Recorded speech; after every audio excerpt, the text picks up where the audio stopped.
გარდა ხრაშუნა, შიგნიდან რბილი ხაჭაპურის რეცეპტი მინდა შემოგთავაზოთ ცივი ცომის მეთოდით.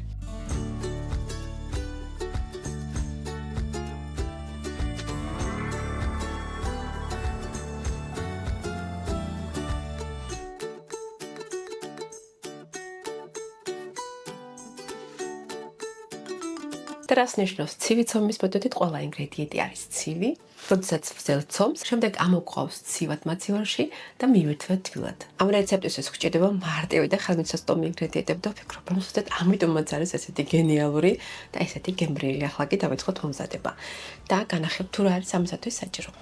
მოსამზადებლად გვჭირდება 250 გრამი კარაქიარ მარგარინი, ასევე გვჭირდება სითხე, 125 მl წყალი და 125 ml რძე. ჩემ შემთხვევაში არის თბილი, არა ცხელი.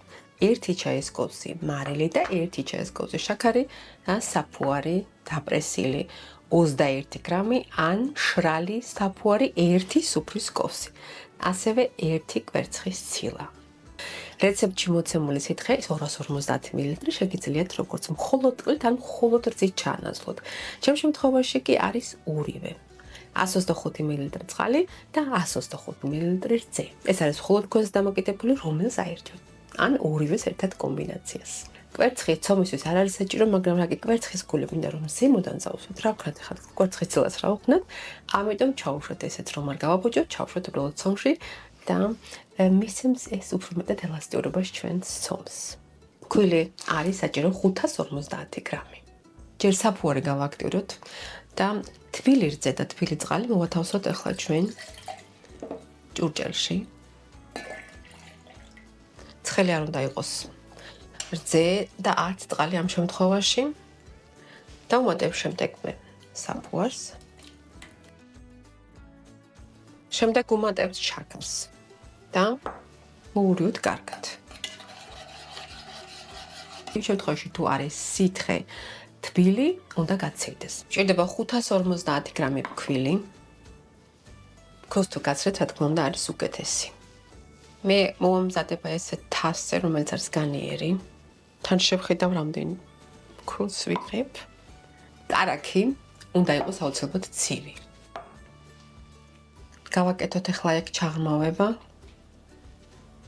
აი ასე. და შიგნით დავუმატოთ მარილი. ეს არის 1 ჩაის კოვზი მარილი. ახლა კი ჩავახეხოთ ცივი კარაქი შიგნით. ან ჩავგებოთ.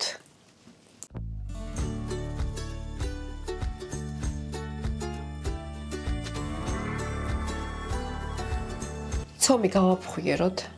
ესე ძალიან მარტივად. კი არ უნდა მოვზილოთ, არამედ უნდა ავაფხვიეროთ უბრალოდ კარაქში. ესე როგორც გითხათ, ესეთი მასა იქნება რა, ფხვიერი მასა დაახლოებით.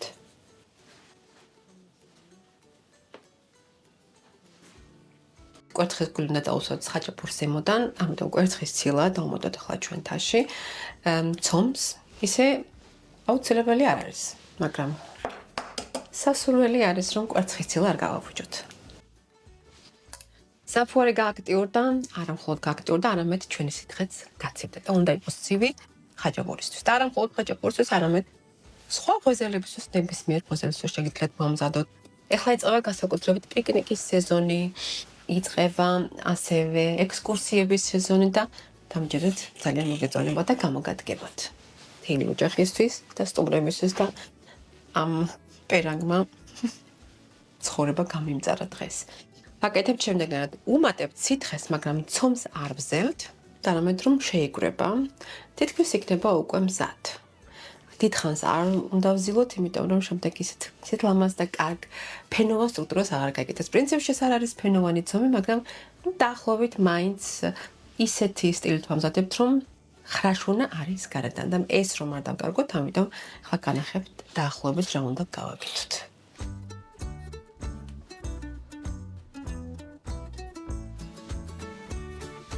შევკრათ ცომი საბოლოოდ. თათმანით ვეღარ გავაგრძელებ, იმიტომ რომ სულზედ მიიწება ცომი და უბრალოდ ვეღარ ვზელავდი. ცომი, როგორც უკვე ხედავთ, შეიკრა. არ უნდა ვზილოთ დიდხანს.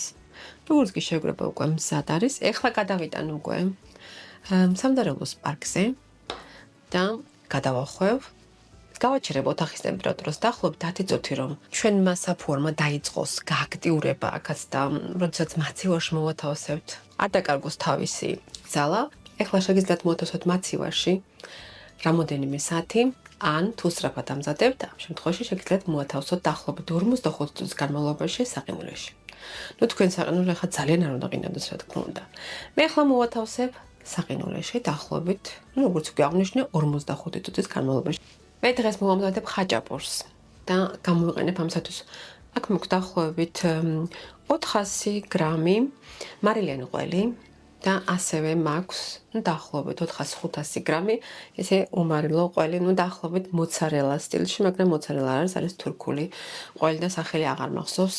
მოცარელა კი არა, просто რაღაცა სულგუნის სტილში გვაქვს. თქვენ შეგიძლიათ ასევე ხორციანი შეგთავსებისთვის გამოიყენოთ ეს ცომი. არის ძალიან კარგი.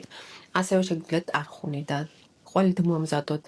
სხვადასხვა შეგთავსეთ. მოკლედ, არის უნივერსალური ცომი და შეგიძლიათ თქვენს გემოზე რომ მოამზადოთ. ეხლა დავხეხოთ ჩვენ ყველი. ჩემთვის უბრალოდ ეხლა რა თქმა უნდა ხაჭაპური ყველაზე ახლო, ყველაზე საყვარელი და ყველაზე მარტივად მოსამზადებელი ასევე. ყველი შეგთავსოს შეგიძლიათ რომ დავუმატოთ ასევე არაჟანი 1-2 სუფრისკოზე. ძალიან კარგი კონსისტენცია წადოს და ძალიან გემრიელი გამოდის. თავარი რომ არ გაათხელოთ შემდეგ შეგთავსი. თუ გაგითხელდათ, დამატეთ ან კვერცხი, ან სულ ცოტა ფქვილი. 45-50 წუთის შემდეგ ცომი განაჯდა. დაისვენა ასევე მაცივარში ცივი მეთოდით. უბრალოდ საყინულში. ცომი წონს დაახლოებით 1050 გრამს და გავყოთ შუაზე. იმიტომ რომ მე ვაცხობ ახლა ხაჭაპურს დიდი ზომით, მთელი ოჯახისთვის და ამიტომ გვჭირდება ორი ნაწილი, ერთი ქვემოდან, ერთი ზემოდან, რა თქმა უნდა.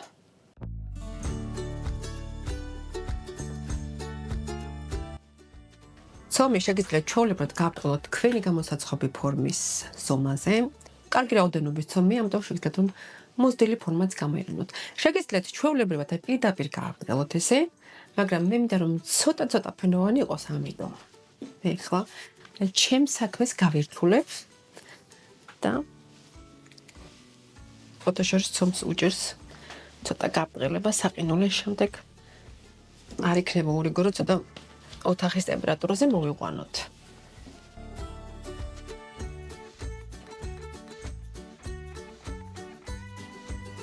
შემდეგ ერთ ხარეზე გადმოვკეცავ. ასევე მეორე მხარეზე.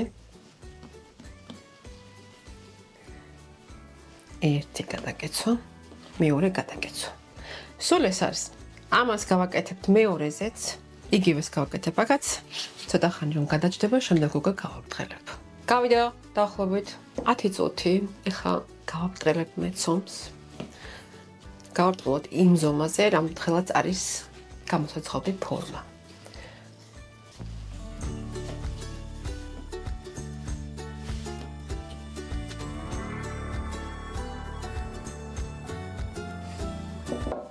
გამოსაცხობი ფორმა ჩემთან არის საშუალოზე ცოტა დიდი გამოსაცხობი ფორმა, მაგრამ არც ისე დიდი, რომელიც ახლა ჩვენს ხუმელებს მოყვება. მოზრდილი ფორმა საკმაოდ რა. ეხლა ამას წავუსვათ ჩემს ცხიმი. ამ ცხიმს მოვასხავ ზემოდან. თქვენ უბრალოდ ან კარაქი წავუსვათ ან მარგარინი, ან ფქვილი მოაყარეთ. ეხლა გადავიტანოთ ზეთ. ეხლა გავაბრტყელოთ მეორეც და სულ ეს არის. მეორე ცომიც გავბრტყელდა, რასაც ზემოდან გადავაფარებთ. ყველი დავადოთ ეხლა ჩვენ ფორმას. ჩემთან იქნება ყველით გაცეცხლილი.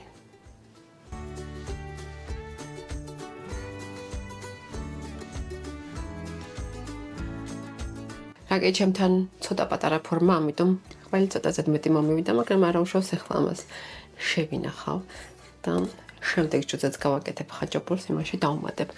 ეხლა გადავადოთ ზემოდან მეორე ფენაც.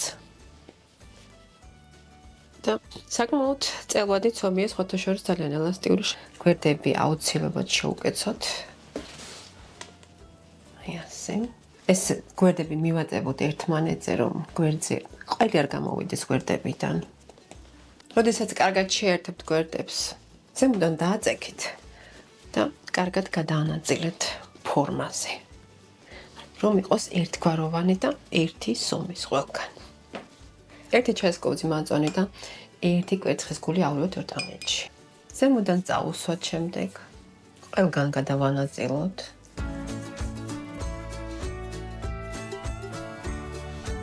ეხლა გავუკეთოთ სტრუქტურა. ხაზები გავუკეთოთ უბრალოდ ჩანგლით. არაფერი განსაკუთრებული.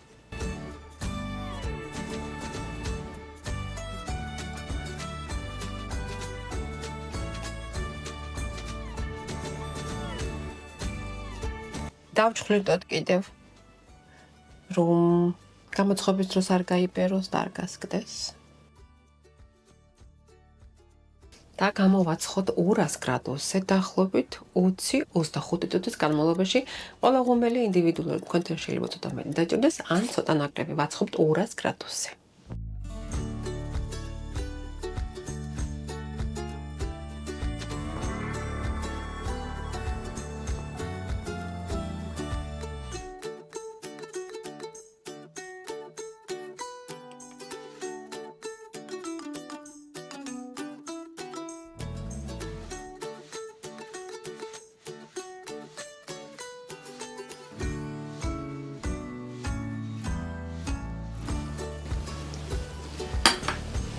ეხლა გავსინჯოთ და ვნახოთ როგორია.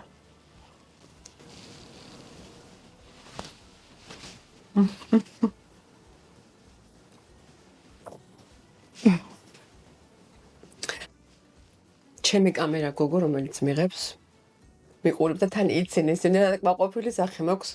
ხალხო, ეს არის საოცარი რეცეპტი, მარტივი, სწრაფი, გემრიელი, ნახეთ როგორი გაზეცკილია ყველით. ცივი ცომით მომზადებული, აუცილებლად უნდა მოსინჯოთ. აუცილებლად არ წაგართმევთ ბევრ დროს. მომზადება არ წაგართმევთ. ცოტა დრო არის იმისათვის, რომ ეხლა ეს მან დააყოვნოს.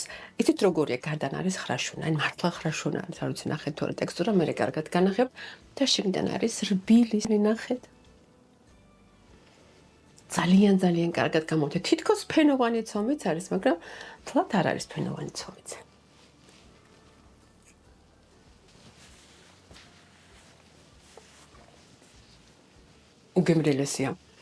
უგემრიელესია ძველი რეცეპტები არის მართლაც რომ შეუდარებელი და თუ მომზადებთ აუცილებლად შემოთხოვნიათ როგორ მოგეწონათ. ეს იქნება ერთ-ერთი ჩემი საყვარელი რეცეპტი და გეტყვით რომ მე მგონი ამარ გჯობია რომ აპოლინეს ხაჭაპურთა სამყარო და ხაჭაპურების სამყარო დავარქვათ, იმიტომ რომ ალბათ არ ვიცი რამდენი ხაჭაპურის ვიდეო გამოქვეყნებული, მაგრამ გონი რომ ბევრი ხაჭაპური არ არსებობს. არსებობს უბრალოდ სხვადასხვანაირი რეცეპტები. აი ჩემო დამიდოვეთ აუცილებლად შეტყობინება როგორ მოგეწონათ დღევანდელი ვიდეო რეცეპტი და მე ახლა დაგემშვიდობებ და ჩვენ შევხვდებით ერთმანეთს დროებით.